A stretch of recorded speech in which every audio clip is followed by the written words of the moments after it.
Assalamualaikum warahmatullahi wabarakatuh. Dan pada video kali ini kita akan mengisahkan tentang Al-Barra bin Malik. Dan ini adalah kisah sahabat Nabi yang heroik dan dijuluki sebagai pahlawan Islam yang tangguh. Beliau adalah Al-Barra bin Malik, yaitu seorang sahabat Nabi yang terkenal dengan kepahlawanannya di medan perang. Meskipun kita semua juga tahu bahwa Islam memiliki banyak pahlawan-pahlawan, bukan hanya Al-Barra, namun setiap sahabat memiliki ciri khas tersendiri dalam kepahlawanannya. Seperti dalam kisah Usamah bin Zaid, pahlawan muda Islam yang menaklukkan pasukan Persia pada usia 18 tahun. Khalid bin Walid yang dijuluki pedang Allah, beliau tidak pernah kalah dalam medan perang, dan masih banyak lagi yang lainnya. Namun begitu juga dengan sahabat Al-Barra bin Malik. Beliau juga memiliki ciri khas kepahlawanan yang tidak kalah hebatnya dari sahabat-sahabat Nabi yang lain yang terkenal seperti Umar bin Khattab, Ali bin Abi Thalib, dan lain sebagainya. Sehingga sangat disayangkan jika kita tidak mengetahui kisah Al-Barra bin Malik serta tidak menceritakannya kepada anak-anak kita. Al-Barra bin Malik adalah sahabat Nabi yang berperawakan kurus. Tulang tubuhnya berbalur daging tipis dan berambut kusut. Sekalipun demikian, sahabat Nabi yang satu ini sangatlah handal, pemberani dan tangguh, karena ia pernah membunuh 100 orang musyrik sendirian saat duel 1 lawan 1. Dan jumlah ini belum termasuk orang yang dia habisi di medan perang. Bahkan Umar bin Khattab menjuluki Al-Barra sebagai seorang yang pemberani, bernyali besar dan bertekad baja. Al-Faruq menulis kepada para gubernurnya di seluruh wilayah kekuasaannya, "Jangan menyerahkan pasukan kaum muslimin kepadanya. Aku khawatir dia akan mencelakakan mereka karena keberaniannya." Al-Barra bin Malik adalah saudara kandung dari Anas bin Malik. Mereka adalah sahabat yang sama-sama dekat dengan Rasulullah SAW. Kisah keberanian dan kepahlawanan Al-Barra bin Malik dimulai setelah awal wafatnya Rasulullah SAW. Saat Rasulullah SAW sudah menghadap Rabbnya, banyak kabilah-kabilah Arab yang mulai keluar berbondong-bondong meninggalkan agama Allah Subhanahu wa Ta'ala dan menjadi murtad. Padahal ketika Nabi masih hidup, mereka masuk Islam secara berbondong-bondong. Sedangkan orang Mekah, Madinah, Taif, dan beberapa kabilah Arab yang tersebar masih tetap teguh di atas Islam. Mereka adalah orang-orang yang Allah teguhkan hatinya di atas Islam. Setelah Abu Bakar dibaiat menggantikan Rasulullah SAW, beliau langsung memerangi orang-orang murtad, terutama memerangi Nabi palsu Musailamah Al-Kazzab. Sayyidina Abu Bakar As-Siddiq menghadapi fitnah buta yang merusak. Beliau layaknya gunung yang berdiri kokoh. Beliau menyiapkan 11 pasukan dari orang-orang Muhajirin dan Ansar. Beliau mengibarkan 11 panji komando untuk memimpin pasukan tersebut. Lalu beliau mengirimkan semuanya ke segala penjuru Jazirah Arab untuk mengembalikan orang-orang murtad ke jalan petunjuk dan kebenaran, untuk membawa orang-orang yang menyimpang dari jalan yang benar dengan tajamnya pedang, terutama orang-orang murtad yang paling besar kekuatannya, paling banyak anggotanya. Siapa lagi kalau bukan Bani Hanifah alias para pengikut Musailamah Al-Kazzab. Musailamah Al-Kazzab didukung oleh 40.000 orang dan mereka adalah petarung tangguh dari kabilahnya serta para sekutunya. Sebagaimana yang kita ketahui bahwa kebanyakan dari pengikut Musailamah Al-Kazzab adalah orang-orang yang mengikutinya karena fanatisme kepadanya, bukan karena beriman kepadanya. Karena sebahagian dari mereka berkata, "Aku bersaksi bahwa Musailamah adalah pembual besar dan Muhammad adalah orang yang benar. Namun pembual Rabi'ah ini lebih kami cintai daripada orang yang jujur dari Mudhar." Pada babak pertama dalam memerangi Abi Hanifah, Musailamah mampu mengalahkan pasukan kaum muslimin yang dipimpin Ikrimah bin Abu Jahal, dan Musailamah berhasil memukul mundur tentara Islam. Setelah pasukan pertama yang dipimpin Ikrimah mundur, maka Abu Bakar langsung mengirim pasukan kedua yang dipimpin oleh Khalid bin Walid, beranggotakan para sahabat besar dari kalangan orang-orang Muhajirin dan Ansar, dan di barisan depan pasukan ini adalah Al-Barra bin Malik Al-Ansari dan beberapa pahlawan kaum muslimin lainnya.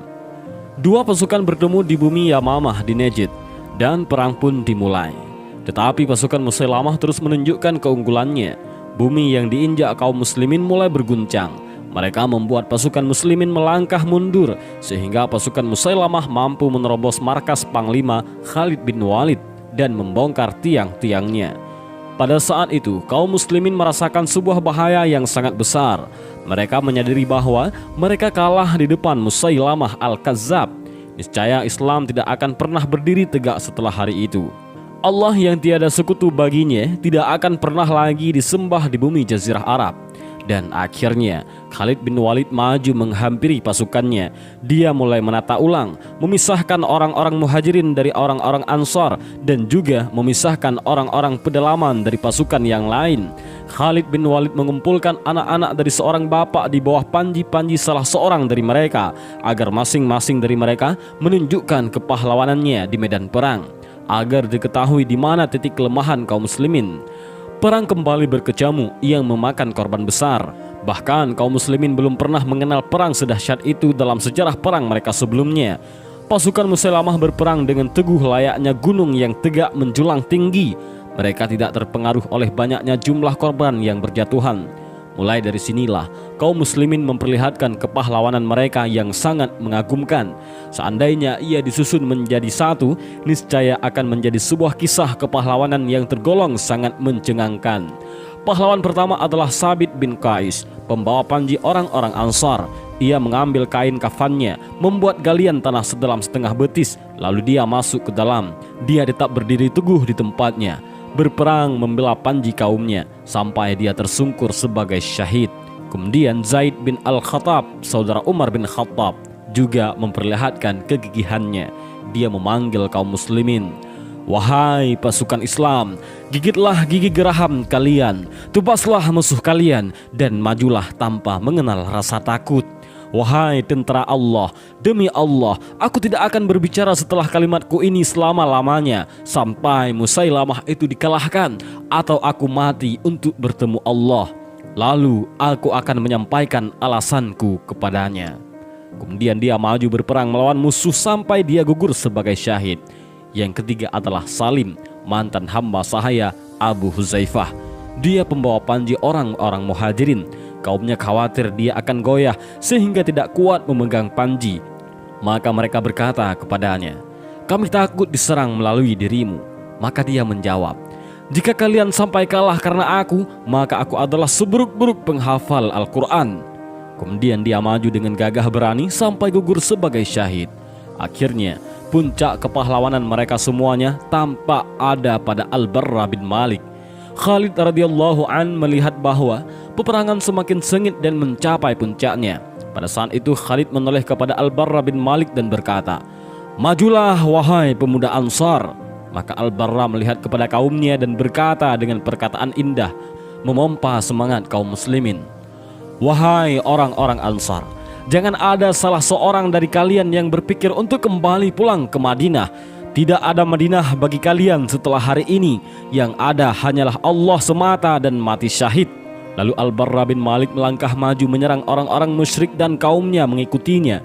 Dia menerjang membelah barisan musuh, menebaskan pedangnya ke leher musuh-musuh Allah, sehingga bumi yang dipijak oleh Musailamah dengan pasukannya berguncang.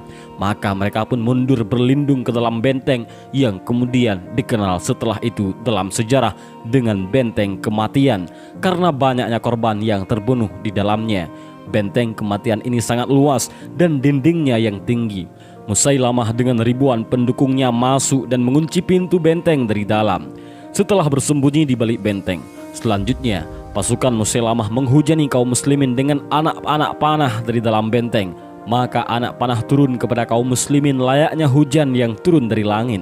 Pada saat itulah pahlawan kaum muslimin Al-Barra bin Malik melangkah ke depan dan berkata, "Wahai kaum muslimin, letakkan aku di sebuah tameng. Angkatlah tameng itu di ujung tombak. Kemudian lemparkan aku ke dalam benteng dekat pintu gerbangnya. Kalau aku tidak gugur, maka aku akan membuka gerbangnya untuk kalian." Dalam sekejap, Al-Barra sudah duduk di sebuah tameng, berbadan kurus dan kerempeng. Puluhan tombak mengangkatnya dan melemparkannya ke dalam benteng kematian. Di antara ribuan tentara Musailamah, maka Al-Barra turun di antara mereka layaknya sebuah halilintar. Al-Barra melawan mereka sendirian di dekat gerbang benteng, menebaskan pedangnya sehingga dia berhasil menyudahi perlawanan 10 orang dari mereka dan membuka benteng, sekalipun dia harus menerima 80 lebih luka tubuhnya berupa tusukan anak panah atau tebasan pedang. Maka kaum muslimin berhamburan masuk ke dalam benteng kematian. Dari dinding-dindingnya dan pintu-pintunya, mereka menebaskan pedang-pedang mereka ke leher orang-orang yang murtad. Kaum muslimin bisa membunuh sekitar 20.000 orang dari mereka. Kaum muslimin sampai kepada Musailamah dan mengirimkannya ke pintu kematian. Setelah semua selesai, Al-Barra dibawa ke tendanya untuk diobati luka-lukanya. Khalid bin Walid menyempatkan diri untuk tinggal selama 1 bulan di Yamamah dalam rangka mengobati luka-lukanya, sehingga Allah memberinya kesembuhan dan menetapkan kemenangan bagi kaum muslimin melalui kedua tangannya. Meski sudah memenangkan perang melawan Musailamah, Al-Barra terus mencari syahadah. Dia terus menurjani perang demi perang. Dia sangat ingin mewujudkan impian besarnya, rindu ingin bertemu dengan Nabi yang mulia, Rasulullah Shallallahu Alaihi Wasallam. Dan tibalah kini saat penaklukan kota Tustara di negeri Persia. Orang-orang Persia bersembunyi di salah satu bentengnya yang sangat tinggi. Maka kaum muslimin mengepung mereka dari segala penjuru seperti gelang mengelilingi pergelangan tangan. Pengepungan berlangsung lama. Orang-orang Rusia merasakan beratnya pengepungan. Maka mereka mulai mengulurkan rantai-rantai besi dari atas dinding benteng padanya, tergantung kait-kait yang telah dibakar dengan api, sehingga keadaannya lebih panas daripada bara. Kait-kait panas ini menyambar kaum muslimin dan menjepit mereka. Yang terjepit akan terangkat ke atas, selanjutnya dia akan mati ataupun mendekat kematian. Salah satu pengait besi itu menyambar Anas bin Malik, yaitu saudara Al-Barra bin Malik. Al-Barra langsung memanjat dinding benteng, memegang rantai besi yang menyambar saudaranya. Dia melawan kait dan berusaha untuk melepaskan Anas bin Malik. Tangan Al-Barra terbakar dan mengeluarkan asap, namun dia tidak memperdulikannya, sehingga dia berhasil menyelamatkan saudaranya. Al-Barra turun ke tanah setelah tangannya hanya tinggal tulang tanpa daging. Dalam perang ini, Al-Barra bin Malik Al-Ansari berdoa kepada Allah agar melimpahkan syahadah kepadanya. Maka Allah mengabulkan doanya, di mana dia gugur sebagai syahid yang bangga bisa bertemu Allah. Dan semoga Allah memberikan wajah Al-Barra bin Malik berseri-seri di dalam surga, membuatnya tenang karena bisa menyusul Nabi Muhammad Shallallahu Alaihi Wasallam, orang kekasih yang paling dicintainya. Dan semoga Allah meridainya dan menjadikannya ridha, dan semoga kita pun dikumpulkan bersama orang-orang yang mulia. Dan itulah kisah Al-Barra bin Malik, seorang pahlawan Islam yang tangguh di medan perang. Dan semoga dengan kita mendengar kisah-kisah seperti ini, mudah-mudahan kita menambah wawasan, ilmu pengetahuan, juga kecintaan kita kepada para sahabat-sahabat Rasulullah Shallallahu Alaihi Wasallam yang telah berjuang mempertegakkan kalimah la ilaha illallah, yang telah membantu Rasulullah Shallallahu Alaihi Wasallam dalam menyebarkan dakwah dan ajaran Islam. Dan mudah-mudahan video ini bermanfaat. Wallahu a'lam bishawab. Assalamualaikum warahmatullahi wabarakatuh.